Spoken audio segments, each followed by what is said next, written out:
నమస్తే, welcome to our channel. ప్రస్తుతం మనతో జ్యోతిష్య వాస్తు నిపుణులు ప్రవీణ్ కుమార్ శర్మ గారు ఉన్నారు. వారితో మాట్లాడదాం. నమస్తే అండి. నమస్తే అండి.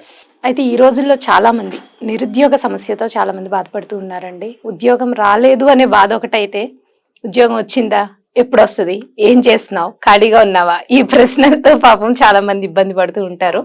వాళ్ళ ప్రయత్న లోపం ఉండదు, కానీ జాతకరీత్యా దోషం ఉండొచ్చు, లేకపోతే గ్రహాల అనుకూలత లేకపోవడము, రకరకాల కారణాలు ఉండొచ్చు. నిజంగానే ప్రయత్న లోపం లేకుండా చాలా మంది ఉద్యోగం కోసం పరితపిస్తూ ఉంటారు. అటువంటి నిరుద్యోగులకు ఉద్యోగం రావాలన్నా, లేదు ఉన్న ఉద్యోగంలో ప్రమోషన్స్ రావాలి, వీళ్ళు కూడా అంతే చాలా కష్టపడతారు, సిన్సియర్ గా వర్క్ చేస్తారు, కానీ ప్రమోషన్స్ రావు కొంతమందికి. అటువంటి వాళ్ళు పాటించాల్సిన పరిహారాలు ఏమున్నాయండి?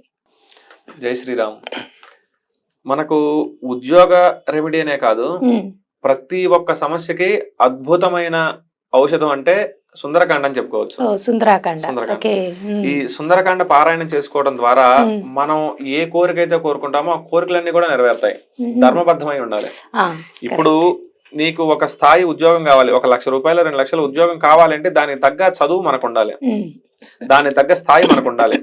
ఎంత ర్యాంక్ వచ్చినప్పటికీ కూడా ఉద్యోగం రావట్లేదు అనుకున్నప్పుడు, అసలు సుందరకాండలో ఏం చదవాలో తెలియనప్పుడు సుందరకాండ పుస్తకం తెచ్చుకొని ఆ పుస్తకంలో ఒక పుల్ల తీసుకొని ఆ పేపర్ల మధ్యలో గుచ్చితే మనకి ఏదైతే పేపర్ వస్తుందో దాన్ని చూసి చదువుకోవటం వల్ల కూడా, అంటే ఇప్పుడు సుందరకాండ బుక్ ఉంటుంది, మనం జస్ట్ ఇలా పేపర్ అనుకోండి, అప్పుడు ఏదో ఒక పేజ్ ఓపెన్ అవుతుంది, ఆ పేజ్ లో మన పరిష్కారం దొరుకుతుంది.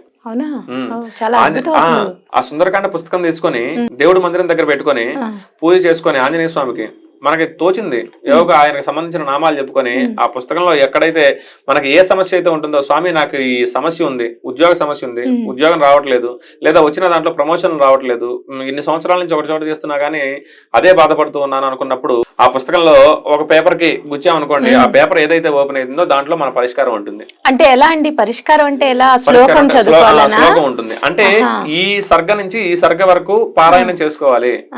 ఉద్యోగానికైతే ఇది, ఆరోగ్యానికి అయితే ఇది అని దాంట్లో ఉంటుంది. 7 రోజులు పారాయణం ఉంటుంది. ఆ రోజులో మన సమస్య ఏదైతే ఉంటుందో దాన్ని చూసుకొని దానికి తగ్గట్టుగా సుందరకాండ పారాయణం చేసుకున్నాం అనుకోండి, అంతవరకు మన సమస్య. ఆ సర్గని 7 రోజులు పారాయణం కదండి. అలాగే సుందరకాండ 7 రోజుల్లో ఆ సుందరకాండ పుస్తకం మొత్తం పారాయణం చేసుకోవచ్చు. 7 రోజులు కూడా సుందరకాండ పారాయణం. సమస్య చెప్పుకుని సుందరకాండ. అలాగనే ఇప్పుడు మనకొక అనుమానం రావచ్చు, ఇప్పుడు నేను వచ్చి ఆంజనేయ స్వామి గురించి చెబుతున్నాను, ఇంకొక వేరే వాళ్ళ దగ్గరికి వెళ్తేనేమో కాలభైరవుడు చేసుకుని అంటారు, వేరే వాళ్ళ దగ్గరికి వెళ్తే దుర్గాదేవి అంటారు, రకరకాలుగా చెప్తుంటారు, రకరకాల దేవతలు, శివుడు అంటారు, విష్ణుమూర్తి అంటారు. అయితే మన జాతకం ప్రకారం ఏ గ్రహానికి అలాగనే ఏ దేవతకి పూజ చేయాలి అనేది అక్కడ జాతకంలోనే ఉంటుంది. కాబట్టి నువ్వు ఇప్పుడు నా దగ్గరికి రావాలి అంటే నువ్వు ఎవరి దగ్గర ఉపాసన ఉంటే వాళ్ళ దగ్గరికి వెళ్ళాలో అదే సూచిస్తూ ఉంటుంది. ఇప్పుడు ఒకవేళ నేను ఆంజనేయ స్వామి ఉపాసకుడిని, ఆ జాతకుడు నాకు ఫోన్ చేసి నేను ఎక్కడ ఉన్నా గానీ నాకు ఫోన్ చేసి ఆ రెమెడీ తెలుసుకొని ఆంజనేయ స్వామికే పూజ చేస్తాడు అంటే నీ జాతకంలో ఆంజనేయ స్వామి పూజ చేస్తే ఫలితం వస్తుంది అని తెలుస్తుంది.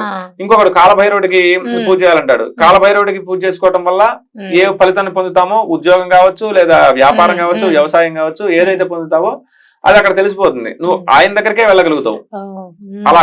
అట్లాగా ఏ దేవత అయితే మన జాతక చక్రంలో పవర్ తక్కువగా ఉందో, ఏ దేవతని నువ్వు పూజ చేస్తే పవర్ వచ్చి మనం అనుకున్న పనులు జరుగుతాయో అదంతా కూడా జాతకంలోనే ఉంటుంది. అలాగనే మన పూర్వజన్మలో చేసుకున్న దుష్కృత సుకృతాలు అంటే పాపాలు, అలానే పుణ్యాలు, వాటి వల్లే మన ఈ జీవితం మనుగడ ఉంటుంది.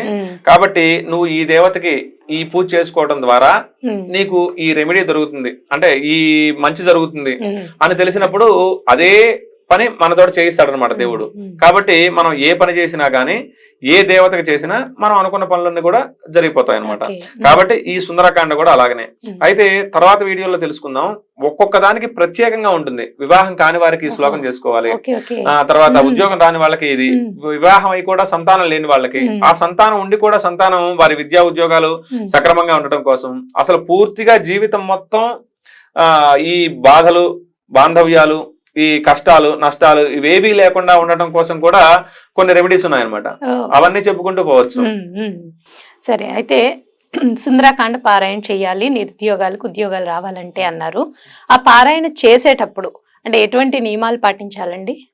నియమాలు అంటే ఆంజనేయ స్వామి బ్రహ్మచారి, సువర్చలాదేవిని వివాహం చేసుకుని ఉంటారు. కాకపోతే మన మనుష్య వివాహాలు వేరు, ఆ దేవతల కళ్యాణాలు వేరు.